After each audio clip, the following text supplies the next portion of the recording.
कार्येषु सर्वदा। शुका सारिखे पूर्ण वैराग्य ज्याचे, वसिष्ठा परी ज्ञान योगेश्वराचे। कवी वाल्मिका सारिखा मान्य ऐसा, नमस्कार माझा सद्गुरु रामदासा। तू विष्णू शिव तूच दैवत, मला तू तात तू माऊली। झाला भाव मनात या मग करू कोणास पाचारण। आहे तू जननी मदीय नकळे, अज्ञान मिले करू। घाली गे मज प्रेम पाखर सदा, दूरी नको गे करू। प्रेमे बाहत मुक्त कंठ करुनी, नाही दुजे बंधन। प्रल्हादा गुरुराजयानित तुम्हा, माझे असो वंदन। वसुदेव सुतं देवं कंसचाणूरमर्दनं, देवकी परमानंदं कृष्णं वंदे जगद्गुरुं। ओम नमो भगवते वासुदेवाय। ओम नमो भगवते वासुदेवाय। ओम नमो भगवते वासुदेवाय।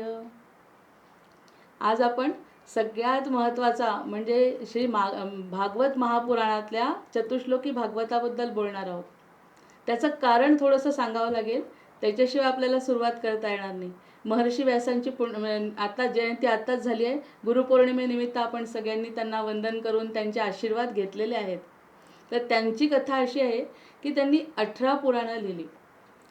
या सगळ्या ज्ञानाची जी उत्पत्ती आहे ती सगळी महर्षी व्यासांनी केली। 18 पुराणं त्यांनी लिहिली, पण तरीही सुद्धा त्यांच्या मनाला शांती मिळेना। ते म्हणाले, मला काहीतरी असं वाटतंय। ऐकू येत आहे ना सगळ्यांना? ठीक आहे ना? ऐकू येत आहे सगळ्यांना? हां. तर त्यांना असं वाटलं की आपण इतकं सगळं केलं, पण आपण तळमळ का आहे आपल्याला तळमळ का आहे? मग अचानक त्यांची नारदांची भेट झाली आणि नारदांनी त्यांना सांगितलं की तुम्हाला ही तळमळ का होते आहे? कारण तुम्ही महत्त्वाच्या गोष्टी सांगितल्यात सगळ्या, हे सगळ्यांचं ज्ञान तुम्ही दिलं, पण ज्ञान दिल्यानंतर सुद्धा ना तुम्ही भक्ती नाही केली। ज्ञान आणि भक्ती हे 2 मार्ग आहेत। ज्ञानाने पण भगवत प्राप्ती होते आणि भक्तीने तर होतेच होते। ज्ञान हे दुय्यम ठरतं कधी कधी भक्तीच्या पुढे।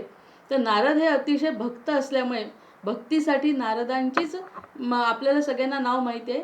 तर नारद म्हणाले की तुम्हाला असं का वाटतंय? कारण की तुम्ही भगवंताचं यश आणि कीर्ती गान असं गुणगान तुम्ही केलं नाही। तेवढं जर तुम्ही केलं ना तर तुमच्या ह्या सगळ्यांना अशी परिपूर्ण तुमचं वाङ्मय होणार आहे। जर नुसतं ज्ञान दिलेलं ते भगवंताला पुरेसं नाही, कारण त्यांच्या लीला तुम्ही गायल्या नाही। मग असं म्हटल्यावर मग व्यासांनी ठरवलं की मग व्यासांनी भागवताची निर्मिती केली। भागवत म्हणजे आता बाकीच्या गोष्टी तर त्याच्यात दिल्याच आहेत, ज्ञान तर दिलंच आहे, पण भगवंत किती गोड, भगवंताचं सगुण रूपात आणि निर्गुण रूपात आणि सगळं दर्शन घडावं अशा पद्धतीचं भागवत त्यांनी लिहिलं। मग जेव्हा त्यांनी भागवत पूर्ण केलं लिहून, तेव्हा बाकी त्यांना त्यांची जी तळमळ होती मनाची ती शांत झाली।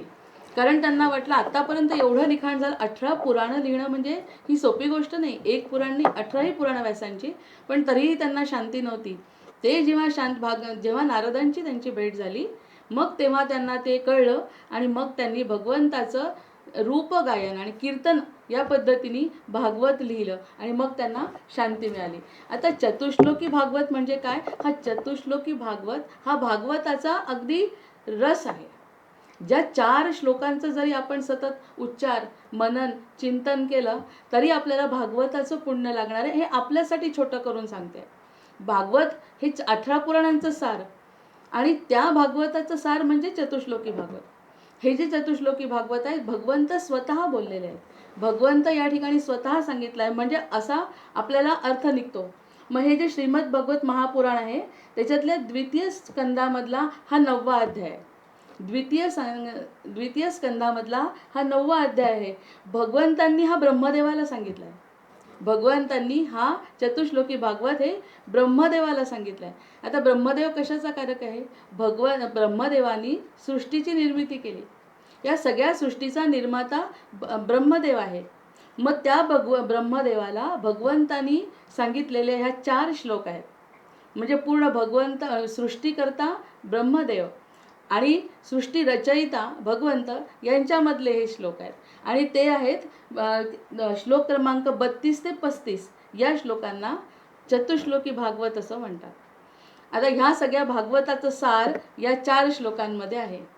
अहमेवा समेवाग्रे नान्यत् यत् सत्परं पश्चाद्यहं यदेतच्च यो वशिष्येत सोऽस्म्यहम् ऋतेर्थं यत् प्रतीयेत न प्रतीयेत चात्मनि तद्विद्यादात्मनो मायां यथा भासो यथा तमः यथा महान्ति भूतानि भूतेषु च वचैष्वनु प्रविष्टान्य प्रविष्टानि तथा तेषु न तेष्वहम् एतावदेव जिज्ञास्यं तत्त्वजिज्ञासुनात्मनः अन्वयतिरेकाभ्यां यत्स्यात् सर्वत्र सर्वदा. फक्त हे 4 श्लोक आहेत. या 4 श्लोकांना चतुश्लोकी भागवत म्हणतात. काही लोक आधीचा एक श्लोक आणि नंतरचा एक श्लोक सुद्धा त्याच्यात ॲड करतात, पण महत्त्वाचे हे 4 श्लोक आहेत ज्याचं मनन चिंतन रोज करावं असं म्हणतात. आता यामध्ये अहमेवा समे वाग्रे, सृष्टीच्या निर्मितीच्या आधी मी होतो. आपल्याला ही जी सृष्टी दिसते आहे त्या सृष्टीच्या आधी मी होतो असं अहमेवा समे वाग्रे, म्हणजे मीच या सृष्टीच्या आधी होतो असं भगवंत स्वतः ब्रह्मदेवाला सांगतात. आता ब्रह्मदेवाला सांगण्याचं कारण काय, किती मूळ आहे हे, किती मुळाकडे आपण चाललो आहे.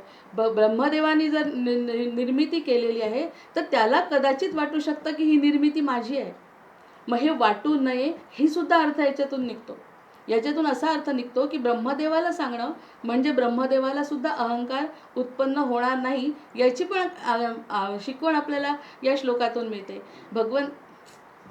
भगवंत म्हणतायत की अहमेवा समे वाग्रे, म्हणजे सृष्टीच्या आधी मी होतो. तुम्हाला कुणालाही सृष्टी दिसत नव्हती तरी सुद्धा मी होतो. आणि सृष्टी जेव्हा आता तुम्हाला दिसते, प्रत्येक ठिकाणी आपल्याला जड चेतन स्वरूपामध्ये जी सृष्टी आपल्याला दिसते, नुसती आपल्यालाच नाही तर आपल्याला सगळ्यांना आधीपासून पिढ्यानपिढ्या आपण सांगत आलेलो आहे की अशा अशा प्रकारचं हे आहे. समुद्र आहेत, नंतर पर्वत आहेत, नद्या आहेत, हे एवढे मोठे आकाश आहे, या सगळ्या गोष्टी होत्या. मग त्याच्यामध्ये मी होतो आधी, आताही आहे आणि नंतर सुद्धा मी राहणार आहे. हा सगळ्यात महत्त्वाचा पहिला श्लोक भगवंत ब्रह्मदेवाला सांगतात. तू निर्मिती का केली? कारण की मी तुला असं सांगितलं आहे की आता तू निर्मिती कर. कारण एकटं राहून आनंद नाही, काहीतरी द्वैत असल्याशिवाय त्या आनंदाची निर्मितीच होणार नाही. म्हणून ब्रह्मदेवाला इच्छा सांगितली आहे त्यांनी की तू विश्वाची निर्मिती कर. पण ब्रह्मदेवाच्या आधीसुद्धा, म्हणजे तुझ्या आधीसुद्धा मी आहे, या सृष्टीमध्ये सुद्धा मी भरलेला आहे आणि या सृष्टीचा विनाश होणार आहे काही काळानंतर. जी गोष्ट निर्माण होते त्याचा अंत असतो, शेवट असतो. मग तो शेवट झाल्यावर सुद्धा मी आहे. इतकं सत्य आणि परमतत्व मी आहे, याचा मी अहंकार नाही, ही माहिती आहे, हे ज्ञान आहे जे भगवंत ब्रह्मदेवाला देत आहेत. ते म्हणतात अहमेवा समे, आतापर्यंत सृष्टीच्या आधी, सृष्टीमध्ये आणि सृष्टी संपल्यानंतर. सृष्टी म्हणजे ब्रह्मांडाचा पसारा संपेल, एक दिवस विनाश होणार आहे, प्रलय होणार आहे आणि प्रलयानंतर सुद्धा जे राहील ते तत्व म्हणजे मी आहे. मग असा तिन्ही ठिकाणी मी व्यापलेला आहे. बाकी कोणाचंही अस्तित्व माझ्यासमोर नाही, मीच एक महत्त्वाचा आहे. आता हे मी महत्त्वाचा जेव्हा पटेल ना तेव्हा आपलं त्याच्याकडे लक्ष जाईल. तोपर्यंत आपल्याला मी मी मी मी असं वाटतं की मी आहे, मीच आहे सगळं काही, मीच बुद्धिवान आहे, मलाच सगळं माहिती आहे. या सगळ्या मीची संकल्पना या ठिकाणी संपते. कारण आपल्याला दुसरा मी कोण आहे ते आपल्याला समजतं. तो मी म्हणजे भगवंत. भगवंत म्हणतात सृष्टीच्या आधी मी, सृष्टीमध्ये मी आणि सृष्टी संपल्यानंतरही मीच राहणार आहे आणि हे सगळं बघणारा, साक्षी रूपाने बघणारा केवळ मी आहे असं भगवंत ब्रह्मदेवाला या ठिकाणी सांगतायत. आम्ही जे काही सृष्टीच्या अंतानंतर सुद्धा, आता भाव आणि अभाव, भाव म्हणजे असणे आणि अभाव म्हणजे नसणे. आपल्याला वाटतं आहे म्हणून भगवंत आहे का? जर मला हे सगळंजण दिसत आहे, जर मी आहे म्हणून भगवंत आहे असं माझ्या मनात येतं. पण अभावात सुद्धा भगवंत आहे याचं सरळ उदाहरण आपण घेऊ शकतो. जर मी नसेन किंवा मी जी नव्हती तेव्हाही भगवंत होतेच ना. भावामध्ये भगवंत आहेत, अभावामध्ये सुद्धा भगवंत आहे, असा हा पहिल्या श्लोकाचा अर्थ आहे. अहमेवा समे वाग्रे नान्यत् यत् सत्परम पश्चाद्यहं यदेतच्च यो वशिष्येत सोऽस्म्यहम्. म्हणजे आधी होतो, आता आहे आणि नंतरही राहणार आहे, त्याच्यामुळे माझं अस्तित्व काय आहे किंवा मी कोण आहे हे आधी तू समजून घे.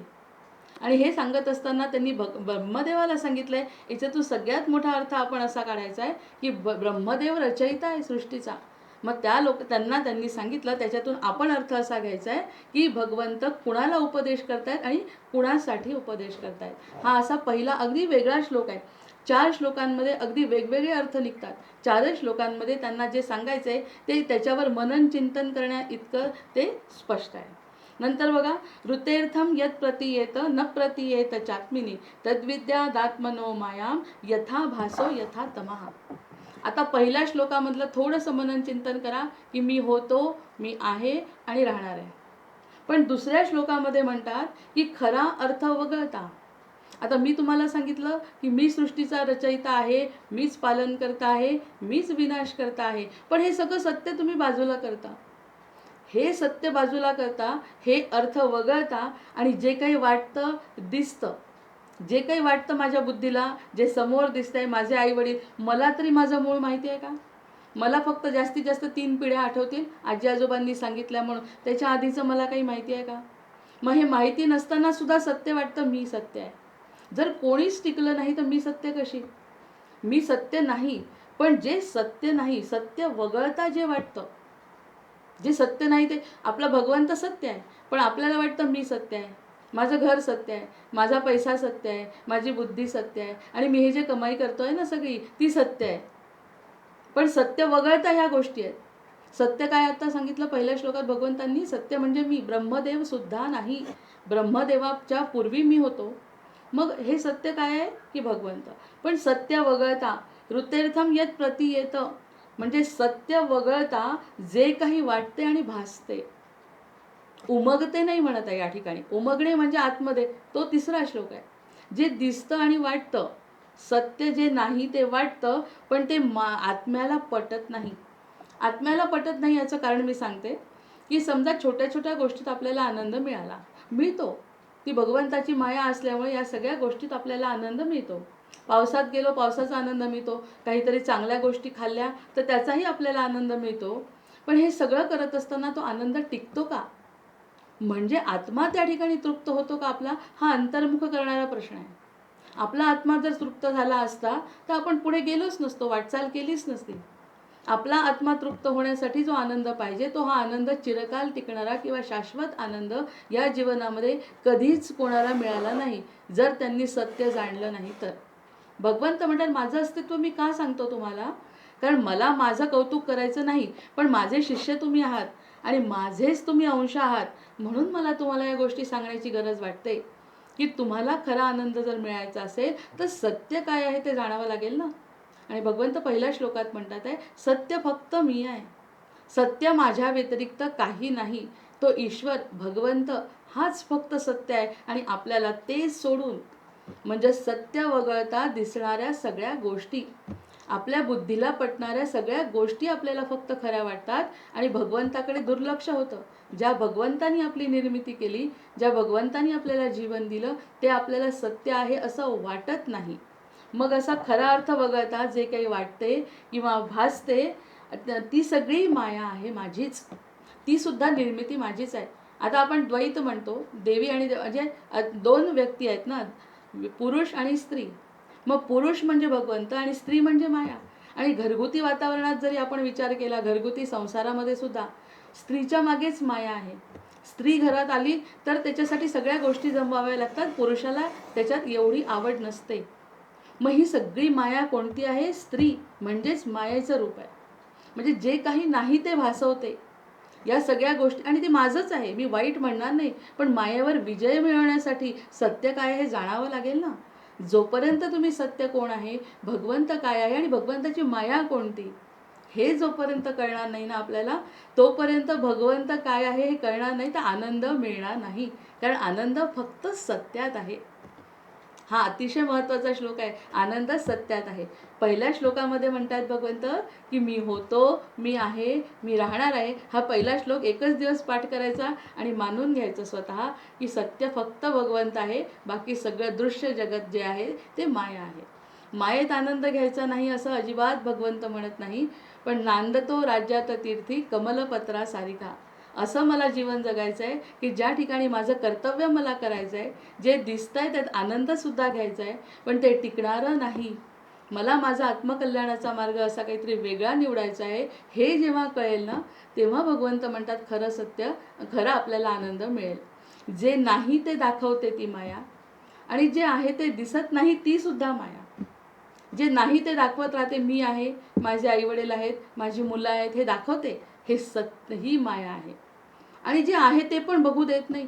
मला आता असं वाटलंय, आज हा श्लोक ऐकल्यानंतर किंवा कधीतरी कोणाला तरी गुरुकृपेन, तरी पण बुद्धी काय सांगते, नाही नाही ते खरं नाही. जे आपल्याला दिसतंय ते कोण बघितलंय पुढे, मागचं आणि पुढचं कोणी बघितलं, आता सध्या कुठे दिसतंय, हे सांगणारी सुद्धा बुद्धी आहे. मग या बुद्धीचं आपण जर ऐकत बसलो तर ते मायेचं आवरण आपल्या बुद्धीवर असतं. त्याच्यामुळे बुद्धी आपल्याला भगवंतापर्यंत पोहोचू देत नाही. आणि भगवंत आनंद स्वरूप आहेत, म्हणजे सुख आणि दुःख दोन्ही गोष्टींमध्ये शीतोष्ण सुख दुःखेषु, या जीवनात येणारे सुख किंवा दुःख हे आपल्या पूर्व प्रारब्धाप्रमाणे आलेले असतात. हे माझं निरूपण आहे याच्यावरचं, की आपल्या पूर्व प्रारब्धाप्रमाणे सुख आणि दुःख आलेलं असतं.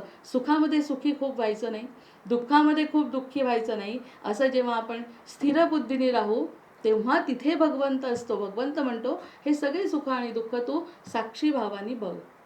म्हणजे जे मी सांगतो ते ऐकलं ना, तर ती माया काय आहे ते तुला कळेल, आणि खरा आनंद ह्याच्या पुढे आहे, असं ते भगवंत म्हणतात. मला जाणून घे, मला जाणून घे, कारण प्रत्येकामध्ये मी वसलेला आहे. हे आता हळूहळू भगवंत तिसऱ्या श्लोकामध्ये सांगतील. म्हणजे पहिल्या श्लोकातला आणि दुसऱ्या श्लोकातला अर्थ थोडासा विचार करून समजून घ्यायचा, की पहिल्या याच्यामध्ये फक्त माझं अस्तित्व काय आहे ते त्यांनी सांगितलं. दुसऱ्या श्लोकामध्ये सांगतात आहे ते, की खरा अर्थ आपल्याला कळू देत नाही, आपल्या हृदयापर्यंत ती गोष्ट जाऊ देत नाही. हृदय म्हणतं की मला खरंच याच्यात रस नाही बरं, पण तरी म्हणते बुद्धी नाही नाही हेच खरं आहे बरं, याच्यातून इतकं चांगला मार्क मिळाले पाहिजे, कॉम्पिटिशन झाली पाहिजे, या सगळ्या कॉम्पिटिशनमधून मी स्थिर होण्याचा प्रयत्न करते. पण आयुष्याच्या शेवटी पुन्हा असं वाटतं की हे सगळं मिळवून मला खरा आनंद काय आहे तो कळलाच नाही. कारण पैसा कमवला, घर केलं, दार केलं, मुलं, बंगला, सगळं काही मला देवदयेनी प्रारब्धानी सगळं छान मिळालं, पण तरीसुद्धा शेवटी तळमळ आहेच ना, मी कोण आहे हे बघण्याची. कारण मला आनंद का होत नाही आहे, ही तळमळ जर बंद करायची असेल आपली, तर सत्याकडे वळणं आपल्याला भाग आहे. म्हणून भगवंत म्हणतात, मी होतो, मी आहे, मी राहणार आहे, माझा हात तुम्ही धरा. मग या ठिकाणी म्हणतात, आता त्याच्यासाठी एक साधं आणि छान उदाहरण याच श्लोकाच्या आधाराने मी देते, की प्रतिबिंब आणि आपली आपण खरं. आपण जेव्हा खरं आहे आणि आपण जेव्हा एखाद्या पाण्यामध्ये किंवा आपल्या आरशामध्ये आपण प्रतिबिंब बघतो, त्या प्रतिबिंबाकडे पाहून आपण असं म्हणतो की अगदी माझ्यासारखं आहे, पण मी आहे का? जर ते प्रतिबिंब खरं आहे असं म्हटलं, पण मी नाही आहे प्रत्यक्ष, मी तिथून जर निघून गेली तर आरशात काहीच नाही आहे. प्रत्यक्ष मी आहे, बाजूला गेले तरी मी आहे. आरशामध्ये जे दिसतंय ते ती माझी प्रतिमा आहे, ते प्रतिबिंब आहे. त्या प्रतिबिंबाला मी कितपत खरं मानायचं? मग प्रतिबिंब जर मी नाही, मी वेगळी आहे असं जर मला समजलं तरच मी स्वतःला ओळखू शकेन, नाही तर आरशातल्या प्रतिबिंबाला मी मानेन. ती सिंहाची एक गोष्ट या ठिकाणी नेहमी सगळेजण सांगतात, सिंहाला झाला असतो अभिमान, आणि त्याला मारायचं असतं जंगलातल्या प्राण्यांना, की ह्या अहंकारी सिंहाला आपल्याला मारून टाकायचं आहे, पण ऐकत नाही आहे. बलवान असतो, शक्तिशाली सिंह, ते जंगलचा राजा, मग त्याला मारायचं कसं? तर एक अतिशय कोल्हा आपण नेहमी हुशार म्हणून गणला जातो, त्या कोल्ह्याकडे सगळेजण जातात आणि सांगतात याला आपल्याला संपवायचं आहे, हा आपल्याला खूप त्रास देतो आहे. मग त्या कोल्ह्याने एक युक्ती सांगितली आणि त्या सिंहाला म्हणे, विहिरीच्या काठावर घेऊन जा, विहिरीच्या काठावर घेऊन जा आणि बाकी बघा पुढचं सगळं होईल. मग असं या लोकांनी केलं आणि सिंहाला कसं तरी करून पाण्यापर्यंत आणलं. पाण्यात जेव्हा त्यांनी खाली बघितलं विहिरीमध्ये, पाण्याने भरलेली विहीर होती, आणि त्या पाण्यामध्ये जेव्हा सिंहाने बघितलं तेव्हा दुसरा सिंह दिसला. दुसरा सिंह दिसल्याबरोबर आणि ह्यानी डरकाळी फोडली की तो डरकाळी फोडायचा, आतून घुमायचा आवाज, कारण विहीर खोल आहे. मग याचं प्रतिबिंब दिसायचं आणि याच्या आवाजासारखा आवाजही खालून यायचा. त्याच्यामुळे त्याला वाटलं तो दुसरा मला कोणीतरी प्रतिस्पर्धी या विहिरीत राहतो. मग असं जेव्हा त्याला वाटलं तेव्हा त्याला सहन झालं नाही, त्याला म्हणे आता मारून टाकतो, कारण त्याचा तसा तो अहंकारीच होता. बुद्धीचा आवरण ज्याच्यावरती असतो तो अहंकारी असतो, तो दुसऱ्या कोणत्याही गोष्टी मानत नाही. जेव्हा तो डरकाळी आणि ती प्रतिबिंब पाहिलं, सिंहानी ताबडतोब कोणत्याही क्षणाचा विचार न करता त्या पाण्यामध्ये उडी मारली. पाण्यामध्ये उडी मारल्यानंतर काय होणार आहे आपल्याला माहिती आहे, सिंह मरून गेला. म्हणजे नाही त्या गोष्टीच्या मागे सिंह लागला, प्रतिबिंबाकडे लागला, प्रत्यक्ष स्वरूप त्या ठिकाणी सिंहाचं नसताना सुद्धा तसं आपलं होत आहे. आपण सिंहाला हसतो की कसा काय सिंह यांनी उडी कशी मारली, पण याच्यातून बोध घेण्यासारखा असा आहे की आपणही तेच करतो. आपलं प्रतिबिंब आपण बघत असतो, आपलं खरं रूप हे नाही. आपलं खरं रूप म्हणजे भगवंत स्वरूप आपण आहोत, आनंद स्वरूप आपण आहोत. मग याचं दुसरं आणखी उदाहरण की आनंद स्वरूप भगवंत का आपण मानतो, कारण रामावतार असो, कृष्ण अवतार असो, कोणताही अवतार असो, भगवंतांना त्रास झाला नाही, दुःख आले नाही त्यांच्या वाटेला, सुखाने ते हुरळून गेले नाहीत. मग त्यांच्या अवतारामध्ये त्यांना जाणीव होती की आपलं हे जे रूप आहे ना ते खरं रूप नाही, आपण फक्त एक कलाकार म्हणून या पृथ्वीवरती आलेलो आहे काही विशेष कारणासाठी. मला काहीतरी विशेष करायचं आहे म्हणून माझा जन्म झाला आहे. रामांना सुद्धा वशिष्ठांनी हेच सांगितलं. रामांना सत्वगुण वाढला रामांचा आणि त्यांना खूप वाईट वाटलं की हे काय जगामध्ये चाललंय, सगळे लोक दुःखी आहे, आनंद का मिळत नाही यांना. खूप खिन्न झाले. 15 ते 16 दिवस, 21 दिवस म्हणतात ते आपल्या खोलीमध्ये बसून होते. राजपुत्र खात नाही, बोलत नाही. पाहून दशरथाला खूप वाईट वाटलं. दशरथ म्हणाले आता कसं करायचं, हा आपला राजपुत्र असा जर रुसून बसला, आतमध्ये गुंतून रडत बसला तर राज्याचं कसं, उत्तराधिकारी कोण होणार आपला.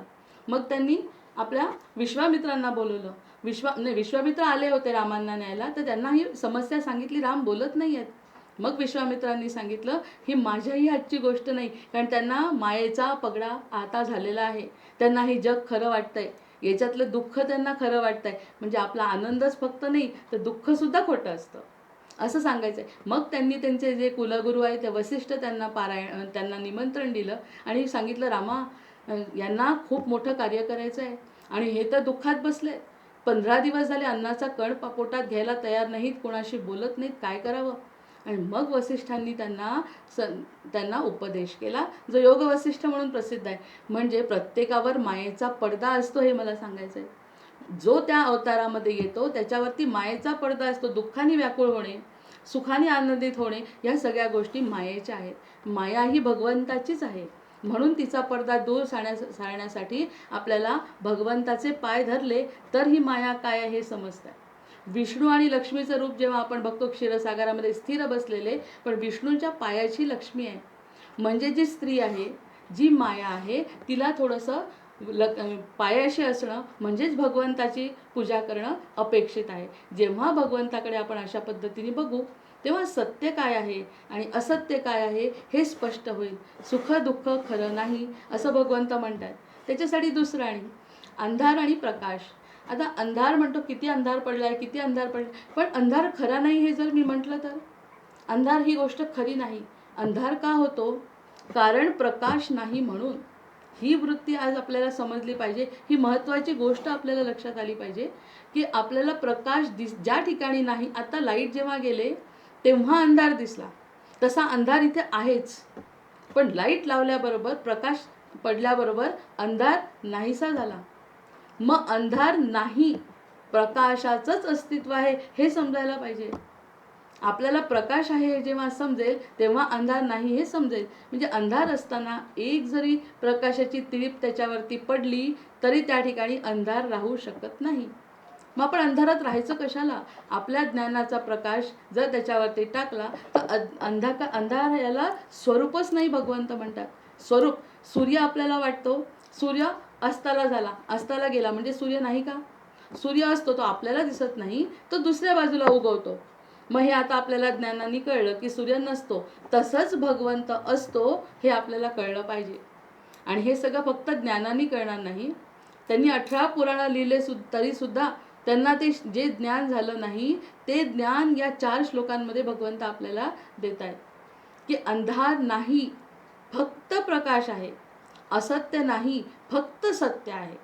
हे जर तुम्ही लक्षात ठेवलं तरच फक्त मी कोण आहे हे कळू शकतं. मी होतो, मी आहे आणि मी राहणार आहे. मग हे सगळं समजायचं असेल तर जे नाही ते समजून घ्या.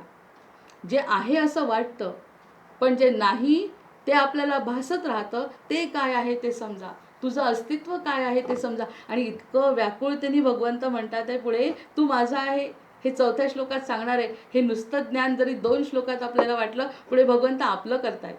त्याच्यामुळे 4ही श्लोक रोज म्हणणं हे आपल्या कल्याणाचं आहे. मग त्या ठिकाणी अंधार नको. सूर्यास्त जसा होत नाही तसा अंधार खरा नाही. आपली सावली खरी आहे का? आपण आहे म्हणजे आपली सावली आहे. पण एखाद्या दिवशी सावली नाही, सावली म्हणजे आपलं अस्तित्व अजिबात असू शकत नाही. तसा हा जो आपला अवतार झालेला आहे, जसं रामांना करावं लागलं, जसं अर्जुनाला ज्ञान द्यावं लागलं कृष्णाला, तसं आपल्याला हे चतुश्लोकी भागवतातून ज्ञान मिळणार आहे, ज्या ज्ञानाने आपलं कल्याण होणार आहे. आपल्या कल्याणाकरता भगवंत हे बोलतायत आणि हे भागवताचा गाभा आहे.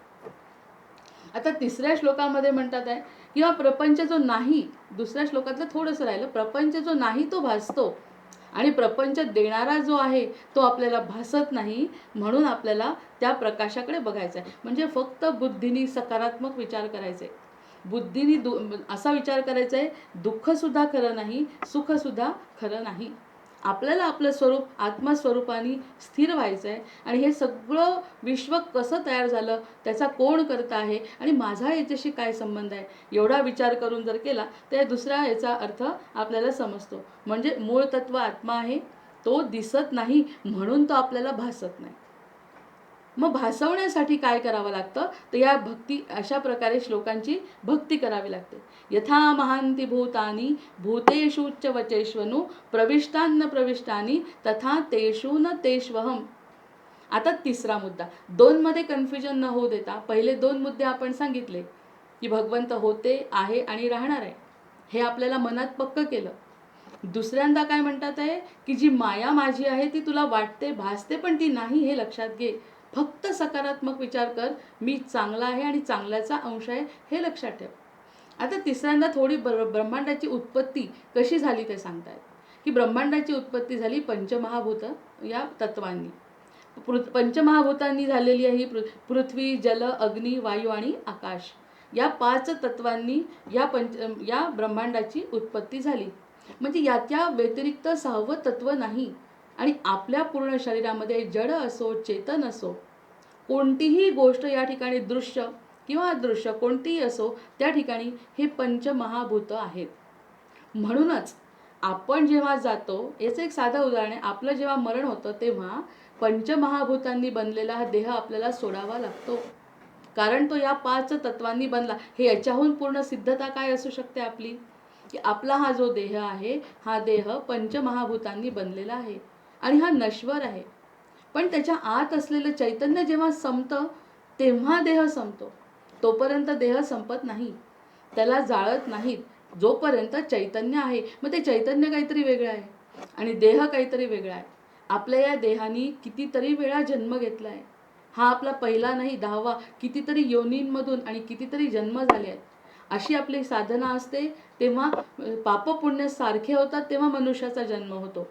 असंच जे दगड असतात त्यांचे सुद्धा पूर्वप्रारब्ध असतं, झाड जे असतं त्यांचं सुद्धा पूर्वप्रारब्ध असतं, प्राणीसुद्धा असतात, त्यांचं पूर्वप्रारब्धाप्रमाणे ते भोगयोनीमध्ये येतात आणि जीवन जगून मरून जातात. पण त्यांना संधी नाही आत्मकल्याणाची, कारण मागच्या प्रारब्धाप्रमाणे त्यांना तेवढं भोगून मुक्त व्हायचं असं त्यांचं नशीब असतं. जेव्हा पापपुण्याची बरोबरी होते तेव्हा आपण मनुष्य जन्माला येतो. मग हे पापपुण्य जेव्हा बरोबरीला आलं, मनुष्य जन्म हा अतिशय दुर्लभ असा जन्म आपल्याला मिळतो असं भगवंत म्हणतात. मग या पंचमहाभूतांनी जर बनलेला देह आहे, तर हे पंचमहाभूतच तर आपण त्याच्यात राहतोय. मग ते आपल्याला त्याच्यात सोडून जावं लागतं. आपला जो आत्मा आहे, जो वायुरूप आहे किंवा चैतन्य स्वरूप असा आत्मा आहे, तो निघून जातो. तो निघून कुठे जातो? पुन्हा अनंतात विलीन होतो. अनंतात विलीन होतो म्हणजे काय? पुन्हा त्याला जन्म मिळतो. म्हणजे मी गेलो कृष्णाजवळ, भगवंताजवळ गेलो आणि पुन्हा भगवंतांनी आपल्या या कृतीप्रमाणे दुसरा जन्म दिला. मग याचा अर्थ हा माझा जन्म खरा आहे का?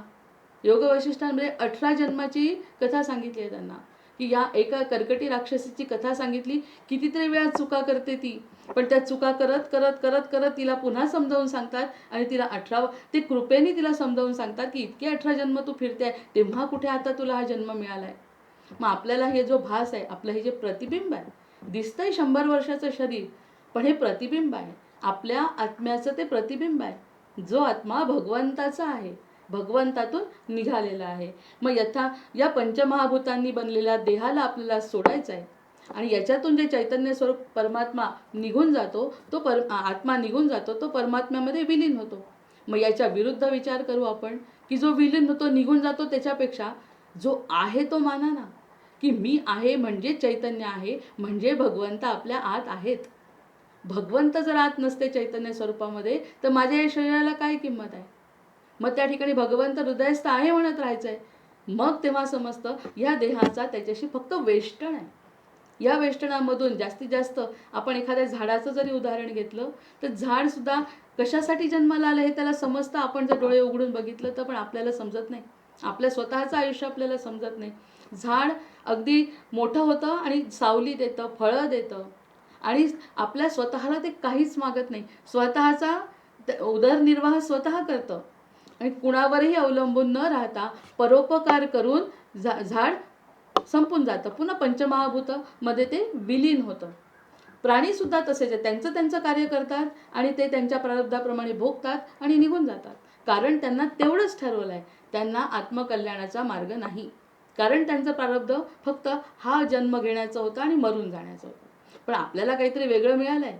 कारण आपल्याला मनुष्य देह मिळाला आहे, त्याला बुद्धी मिळाली आहे. फक्त बुद्धीचा दोष काय आहे की बुद्धीवर मायेचं आवरण आहे. मायेचं आवरण असल्यामुळे आपल्याला समजत नाही. बुद्धिवान आपण आहोत पण आपल्याला ते समजत नाही. हाच फक्त एवढा दोष जर आपला काढला तर सत्य स्वरूप भगवंत आपल्यासमोर प्रगट होणार आहे. सगळ्यात पहिल्यांदा पंचमहाभूतांपासून बनलेलं हे शरीर आहे. सगळ्या दृश्य गोष्टी पंचमहाभूतांपासून बनलेल्या आहे. तसं आत्मस्वरूपामध्ये असलेला मी तुझ्यातही आहे आणि सर्वत्र आहे. आता भगवंत आपल्या जवळ आले. आतापर्यंत मी या सृष्टीची निर्मिती केली, मी या सृष्टीमध्ये आहे आणि मी या सृष्टीचं नंतरसुद्धा मीच राहणार आहे हे सांगितलं का?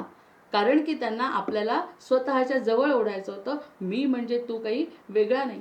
दुसऱ्या याच्यामध्ये सांगितलं अरे बाबा त्या मायेमध्ये रमू नको, ती माया माझी आहे पण ती इतकी त्रासदायक आहे त्याने तुला पुन्हा जन्ममरण घ्यायला लावेल.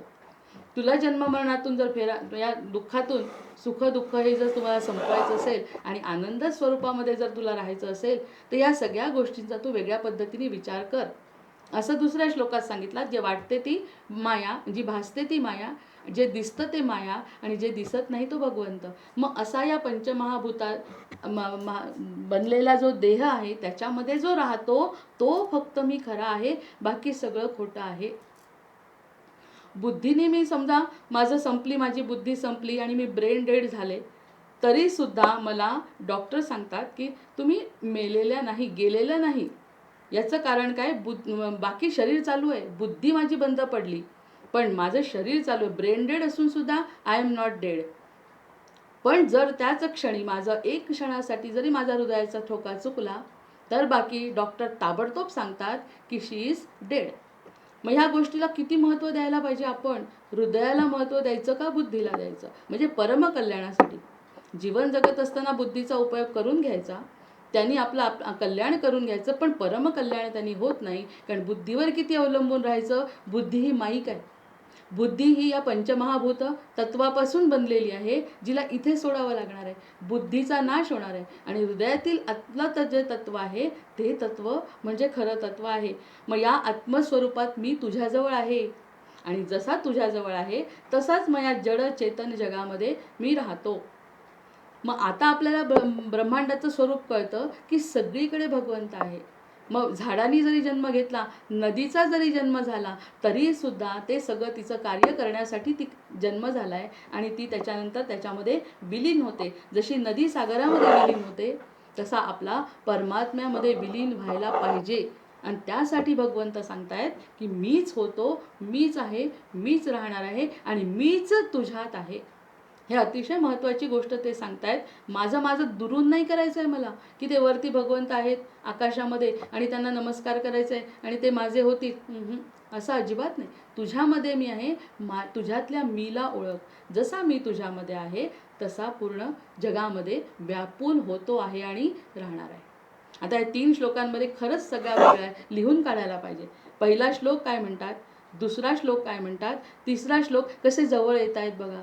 अतिशय हुशार आणि अतिशय बुद्धिवान असे हे जे श्लोक असतात ना ते जर पटले तसं वागायचा प्रयत्न केला ना तर आपलं कल्याण निश्चित आहे. कारण भगवंतांनी ब्रह्मदेवाला केलेला हा उपदेश आहे.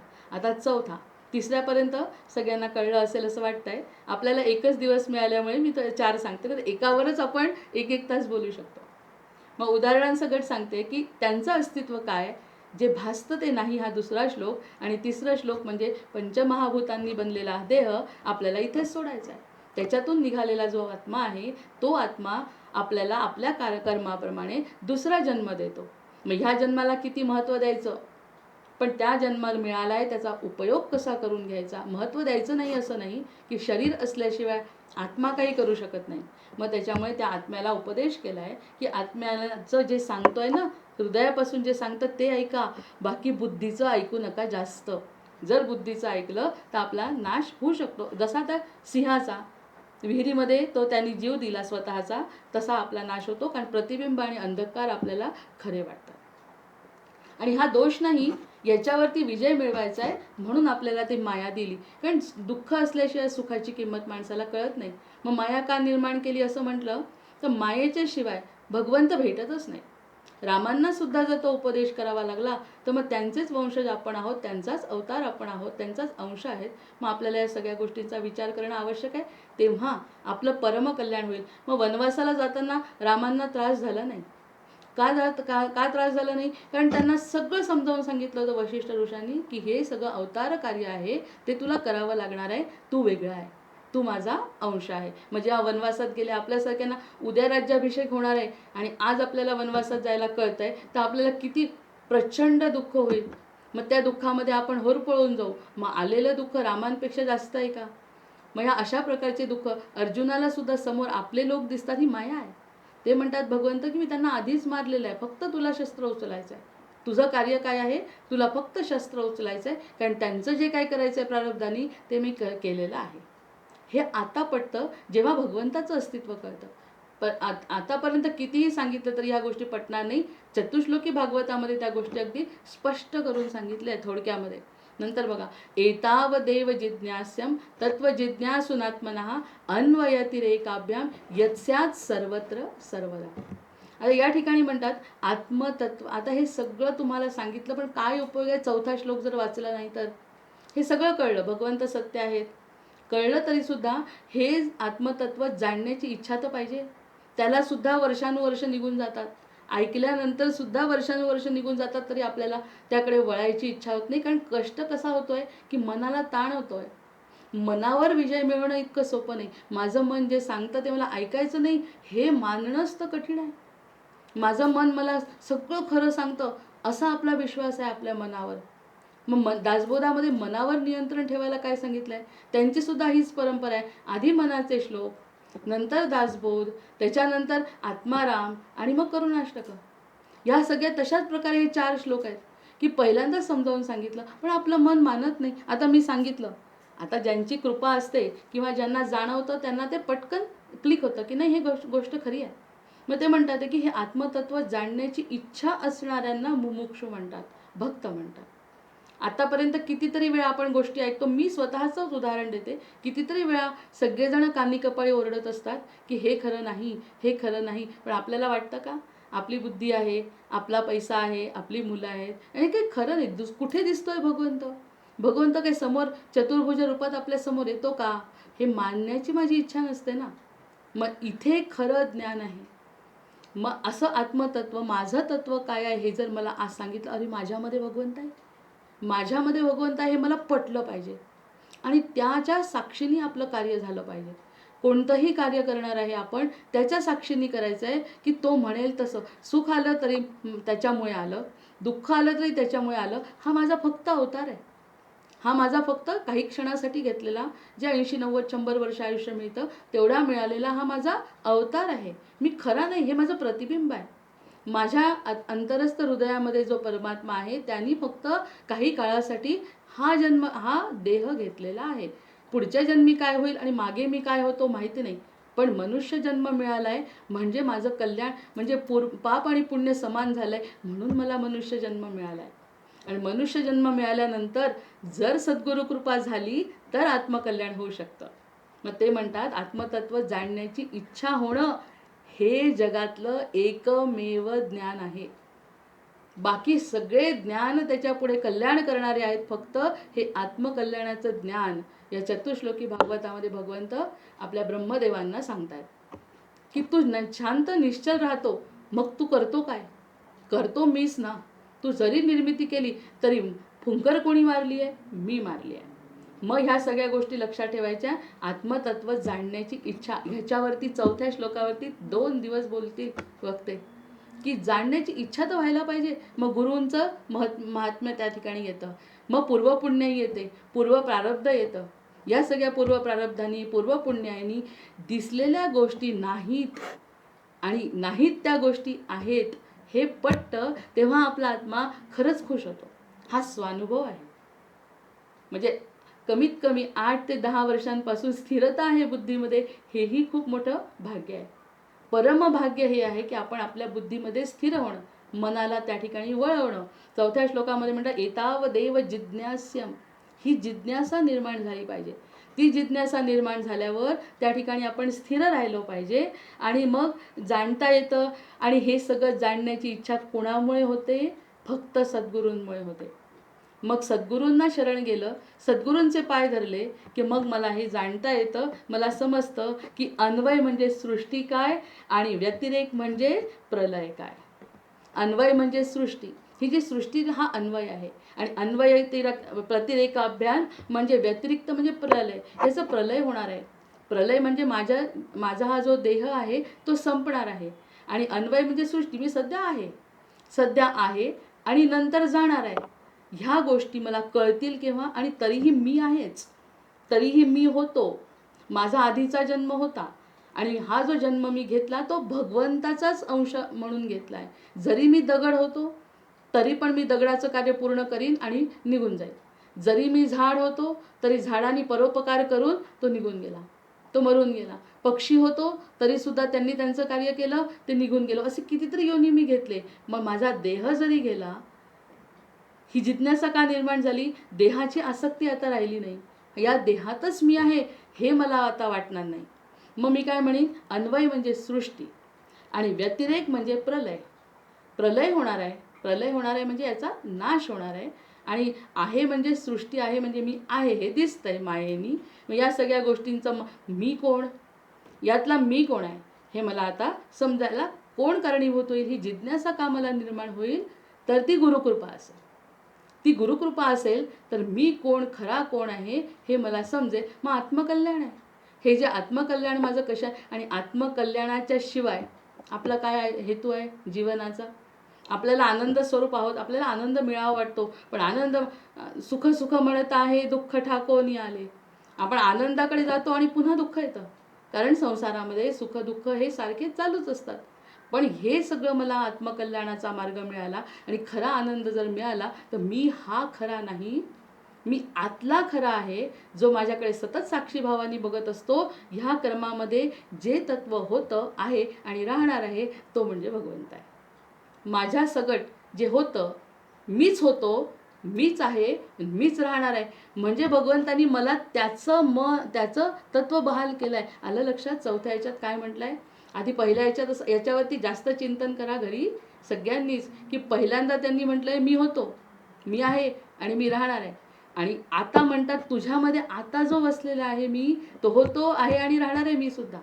मग मी कोणाचं तत्व झालो? मी माझ्या भगवंताचा अंश झालो आहे. मग या कर्मामध्ये जे तत्व आहे ते होतं, आहे, राहणार आहे. भगवंत होते, आहेत आणि राहणार आहे. मीही होतो, आहे आणि राहणार आहे, कारण मी त्याचा अंश आहे. कल्याणकारी मार्ग हा भगवंतांनी या ठिकाणी सांगितला आहे. म्हणून आपण म्हणतो, माझे स्वतःचे शब्द या ठिकाणी म्हटलं आहे मी, की विरोधाचा भास असतो, सत्य मात्र एक आहे. विरोधाचा भास असतो, सत्य मात्र एक आहे. हार जीत भास केवळ, आनंद हेच सत्य आहे. हारलो आणि जिंकलो हा भास आहे. हारले जरी तरी तो भास आहे, जिंकले तरी सुद्धा भास आहे. आणि आनंद हेच सत्य आहे. ज्या ठिकाणी मी आता या ठिकाणी एक क्षणामध्ये जर मी स्थिर झाले आणि आनंद टिकवायचा ठरवला तर याच्यासारखा आत्मकल्याणाचा दुसरा मार्ग नाही. हे स्वतः भगवंत ब्रह्मदेवाला, म्हणजे सगळं उत्तम उत्तम उत्तम वरचं ज्ञान आणि जे नाही जे अज्ञान आहे ते सांगतात आहे, जे कळत नाही ती अज्ञान आहे, आणि हे जे आपण शिकतो वगैरे ते सगळं ज्ञान हे सगळं अज्ञानातच मोडत आहे. खरं ज्ञान हे आहे की हे सगळं मिळाल्यावर मी आनंदी राहिलो पाहिजे, आणि मी आनंदी केव्हा होतो? भगवत स्वरूप असल्यामुळे देण्यानी आनंदी होतो. आता हे हळूहळू त्याच्यावरचं तत्त्वज्ञान, मी कसा वागल्याने माझा अंतरस्थ परमात्मा खुश होईल, हे सगळ्या वेगळ्या गोष्टी झाल्या. पण मी कोण आहे हे आधी जर कळलं, या चतुश्लोकी भागवतामध्ये, म्हणून मी 4 श्लोकी एका दिवसात होणारं जी गोष्ट आहे ती होत नाही, तरीसुद्धा सांगण्याचा प्रयत्न केला की हे भागवतातले 4 श्लोक जर आपण पाठ करून चिंतन मनन केलं तर मी कोण आहे याचा शोध लागतो. आणि मी जर शोध लागल्यानंतर मग आपली वृत्तीच बदलते, आणि आपलं वागणंही त्या ठिकाणी बदलतं, आणि आपल्याला आत्मकल्याणाचा मार्ग सापडतो. असा आहे. जय ओम नमो भगवते वासुदेवाय. ओम नमो भगवते वासुदेवाय. ओम नमो भगवते वासुदेवाय.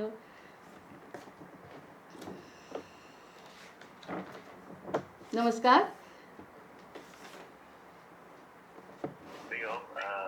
सुनीताताई, आपण आभार प्रदर्शन करा. हो दादा. हरिओम. अपर्णाताई. हरिओम ताई. हरिओम. जय श्री कृष्ण. जय. उत्तम विषय आणि उत्तम ग्रंथ भागवत. आज दादासाहेब टिचकुले वर्गावरील 1533वा दिवस, आणि यात असलेले आपले उपस्थित असलेले साधक आणि सर्वप्रथम मते दादा गुरुवर्य आणि ठोकर दादा या सगळ्यांना नमन वंदन. आणि आजचे आपले गुरु अपर्णाताई यांना कोटी कोटी नमन. कारण ज्या भागवत या कृष्ण भक्तीमध्ये ज्या अगदी काय म्हणतात त्याला जगतात, भगवंताचं सदैव आचरण करून, सदैव चिंतन करून, मनन करून आणि इतरांना त्याचं ज्ञान वाटत असतात, अशा अपर्णाताईंना माझा कोटी कोटी नमन. आजचा विषय ताईंनी भागवत आणि या भागवतामधील चतुश्लोकी भागवत हे जे 4 श्लोक ताईंनी घेतलेले आहे. अहमेवा समेवाग्रे नान्यत् यत् सत् परम. बघा, सत् सत् परम हा शब्द उत्तम आहे.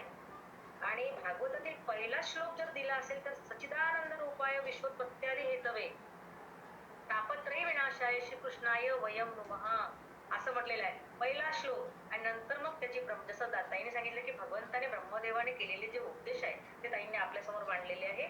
तर चतुश्लोकी भागवताच्या माध्यमातून चतुश्लोकी चतुश्लोकी जे 4 श्लोक आहे त्या माध्यमातून आपल्याला ताईने समजावून सांगितले आहे मी कोण आहे, आणि कोहम कथमिदं जातं कोवे कर्तास्य विद्यते. मी कोण आहे याची जाणीव पहिल्यांदा तुम्ही समजून घ्या. इतके सुंदर उदाहरण दिले ताईने. सिंहाचं उदाहरण दिलं, प्रतिबिंब कसं असतं, आणि आपल्या अहंकारामुळे आपण कुठे फसतो. आपल्याला असं वाटतं की मी आता अजून भरपूर दिवस आहे मला जगायला आणि मला हे करायला, सगळं आनंद घेऊन घ्यायचं. त्यांना हेच कळत नाही खरा आनंद कुठे आहे.